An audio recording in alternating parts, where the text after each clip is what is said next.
Good morning and welcome to Canada's Wonderland. This is Canada's premier amusement park, and I could not be more excited to be back this year because they have an incredibly exciting new addition with AlpenFury, the launched premier rides inversion record holder here in North America. I'm dying to get on it. So this is absolutely one of my favorite amusement parks I've been to. I am so excited to be back, but of course, even more excited to check out what's new this year here at Canada's Wonderland. So without further ado, let's check it out.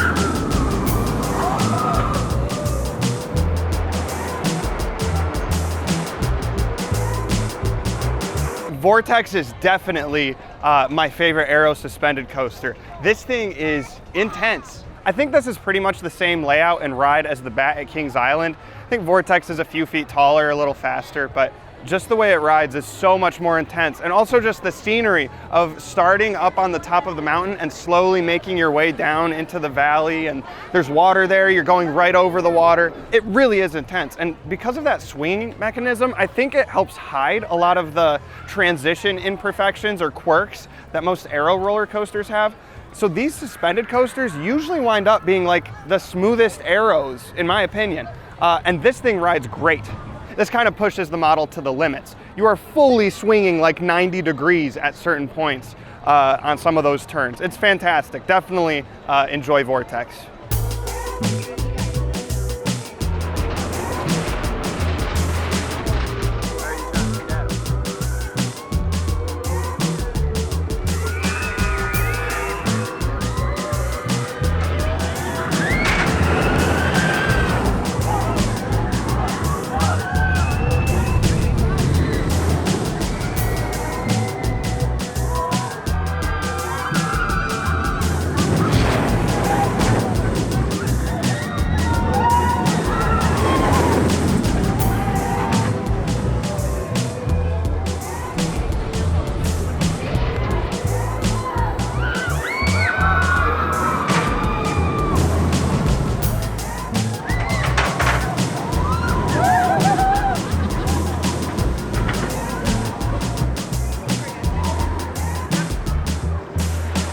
I really like Yukon Striker.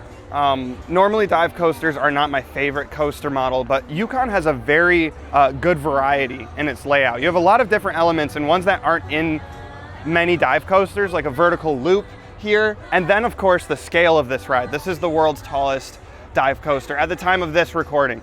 Six Flags Over Texas will be shattering that record next year when they open a Giga Dive coaster. But this currently is the world's tallest. It's a great ride, super smooth. You're not dealing with any of that B&M rattle that is sort of becoming a thing in the last few years. And there are some surprisingly strong positive G moments.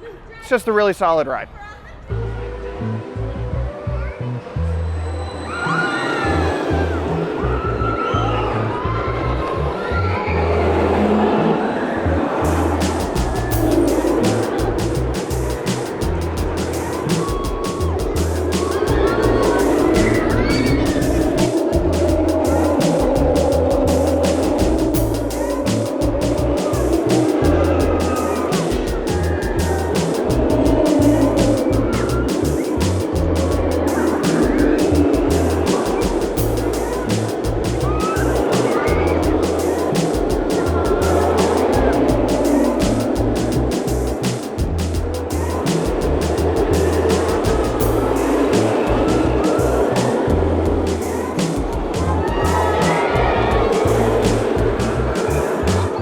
Understand, I went into the 2025 season expecting AlpenFury to be my favorite new ride this year. I just expected this to be a launched roller coaster with a decent launch and what looked like a very flowy sort of layout with a lot of inversions, a lot of kind of funky elements, the inversions that kind of tip you one way, tip you out the other. And I like those sort of rides, and that's what I thought AlpenFury would be like. This thing is so much more intense than I ever expected. Even starting here with this initial launch, that it is just here to get you over the midway and under the mountain, but even that is a lot more powerful than I thought. And when you go over this first hill, you get a lot of airtime diving into the mountain, and from there, it just gets ridiculous. As soon as you're under the mountain in that main launch track, I immediately was like, oh my goodness, this is a very short launch track. Like, you can see as soon as you dive in where it pulls out, and it is very short. So as soon as you hit those LSMs, it just floors it. Such an aggressive launch. I did not know that Premier was capable of a launch like that, but wow. You go from the launch into the inverted top hat, which is an incredibly intense moment. There's a lot more lateral motion happening throughout it than I first expected. I thought you would kind of twist, invert, twist out, but it feels like you're getting thrown to the side the entire time. After that, you just enter a sequence of inversions and hills that is too twisted and complex for me to be able to even like talk through linearly, but some really cool moments. The 0G stall is fantastic on this ride, and that moment happens over a very large pathway that kind of just goes to the left of the park as soon as you come in. It's a spectacle, but the ride just keeps barreling on through the layout, and by the time you hit the brakes, it feels like they could have had another 1,000 feet, no problem. This ride never lets up. In fact, I say this about RMC Raptors and a select handful of other rides.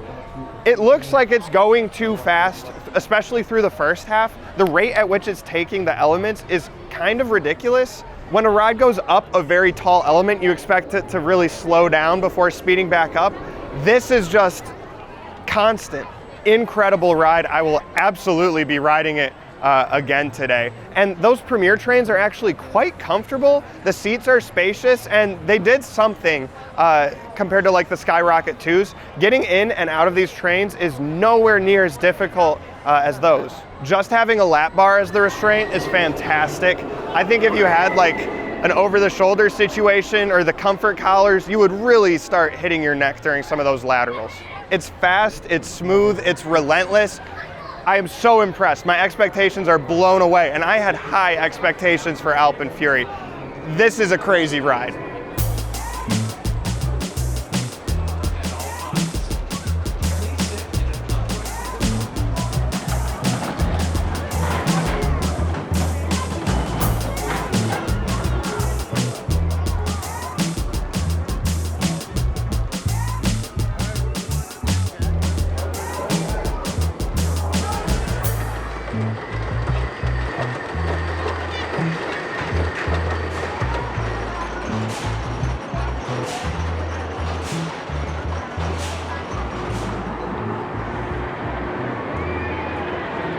Okay, the mighty Canadian Minebuster is actually a very different ride than it was last year. Aside from AlpenFury, this is kind of the other addition here at Canada's Wonderland. This entire first half of the layout was retracked by Gravity Group this year, and it is running so differently. The first half of the ride last year definitely had the roughest, bounciest spots. Those are all gone, but on top of that, I believe a ton of the track has been reprofiled, so a steeper drop, more airtime hills. You actually get airtime on this ride now, and last year it was like the most boring ride I've ever done. Unexpectedly good, until you get to the second half that hasn't received any of that recent love. It's not horribly rough, it's not even as bad as the first half was last year, but I hope they're not done with this restoration, because this whole ride, like that first half, would be amazing.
Behemoth is the park's hyper coaster. Last year when I was here, I was actually quite surprised at how much airtime this thing had. I felt like not many people were talking about this being a very airtime filled hyper. This trip, I was a little less impressed. Now, I did sit towards the back, but not in the very back row. I think last year I was in the back row. That definitely plays into things, but I still think it was just running maybe a little bit slower. It felt a little more shaky, but that could be the seat that you're in, the train that you're in. A whole bunch of variables can affect the quality of just one ride. But it is just a well-rounded hyper. Even though the majority of the ride is very straightforward, just airtime hills, turnaround airtime hills, I do like that after the mid-course brake run, you have this pretty intense big helix into more turns and hills. It is a very fun ending. I do like the ending a lot here. But it's still a great ride. Even a middle-of-the-pack B&M hyper coaster is still gonna be better than the majority of rides, period.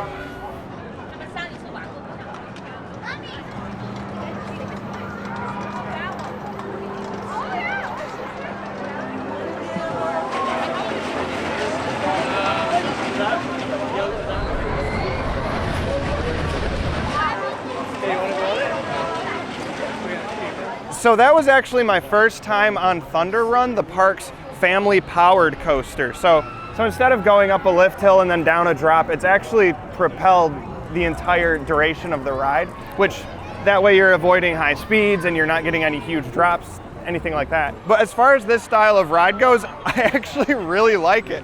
Thunder Run shares the same mountain as AlpenFury, as Vortex going on top of it, as Wonder Mountain's Guardians.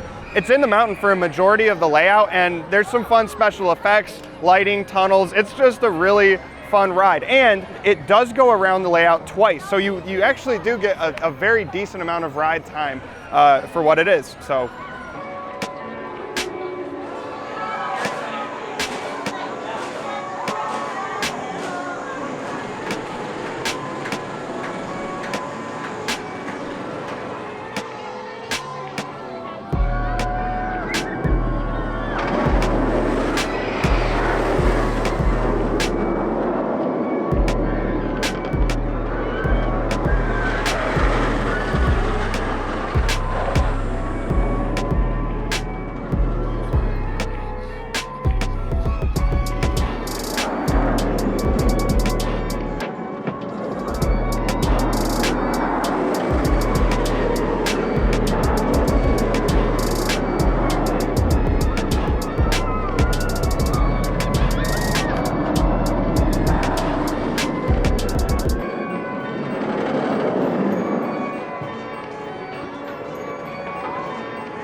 Okay, Leviathan is really good. It's better than I remember.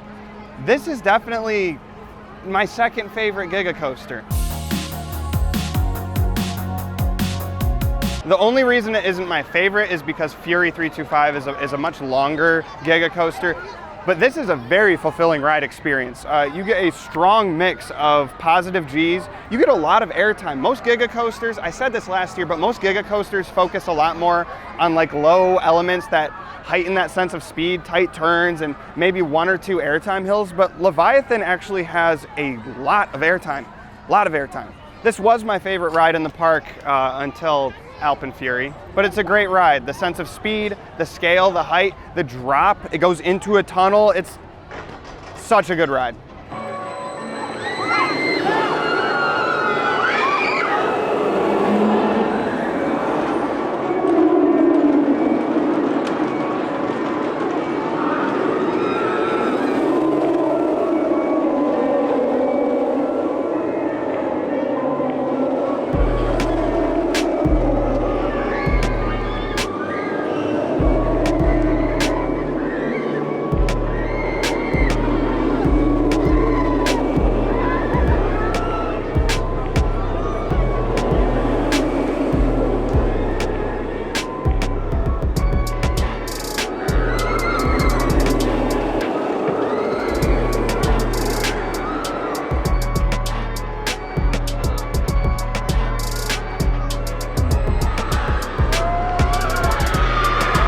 All right, we just ended the night out with a couple of night rides on Alpen Fury, Leviathan. Alpen Fury at night is borderline ridiculous. As you can see, the Haunt event is going on here at Canada's Wonderland. Obviously, I haven't been focusing on that, just been focusing on the rides, the roller coasters, AlpenFury primarily in this video. But this is a really neat event. It's worth checking out.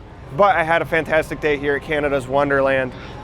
If you did enjoy the video, consider liking it. If you want to see more roller coaster and amusement park content just like this, please consider subscribing. My name is John. You've been watching Mid-Course Discourse, and I'll see you next time.